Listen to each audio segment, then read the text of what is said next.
Yang dimaksud dengan oplos video adalah, kita menonton video kita sendiri sambil diselang-selingi dengan menonton video orang lain.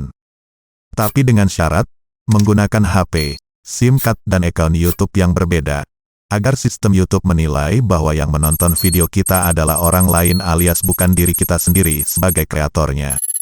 Efeknya, akhirnya sistem YouTube akan menilai antara channel kita dengan channel yang kita tonton, punya keterkaitan. Maka algoritma akan merekomendasikan video kita ke penonton channel tersebut.